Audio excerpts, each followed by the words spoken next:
মহিলার স্বামী আছে কি নাই এর জবাব দেয় কোরআনের আয়াতে, জোরে বলুন সুবহানাল্লাহ। ইয়া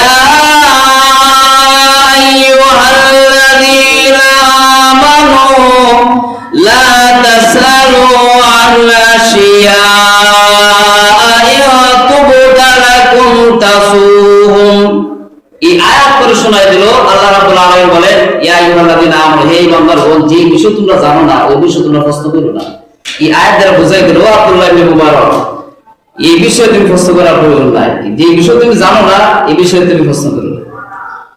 আব্দুল্লাহ ইবনে মুবারক উনার প্রশ্ন করার উদ্দেশ্য হলো এমন মহিলাকে যদি বিয়ের প্রস্তাব দেওয়ার পরে বিয়ে যদি ওনাকে যদি করা যায়, কারণ আল্লাহর নবী বলেছেন কিয়ামতের কঠিন ময়দানে স্বামী যদি জান্নাতি হয় স্বামীর আঙ্গুল ধরে ধরে স্ত্রীও আল্লাহ তো এই জান্নাতের ভিতরে চলে যাবে, আর স্ত্রী যদি জান্নাতি হয় স্ত্রীর আঙ্গুল ধরে ধরে স্বামী আল্লাহ তো এই জান্নাতের ভিতরে চলে যাবে। আব্দুল্লাহ ইবনে মুবারক বলেন এই মহিলাকে বিয়ের প্রস্তাব দেওয়ার উদ্দেশ্য হলো ওই মহিলা হলো আল্লাহর মহিলা, ওই মহিলার আমল ভালো, এমন মহিলাকে যদি বিয়ে করা যায় তাহলে ওই মহিলার আঙ্গুল ধরে ধরে হয়তো আমি আব্দুল্লাহ ইবনে মুবারক আল্লাহ তো এই জান্নাতের ভিতরে চলে যেতে পারবো।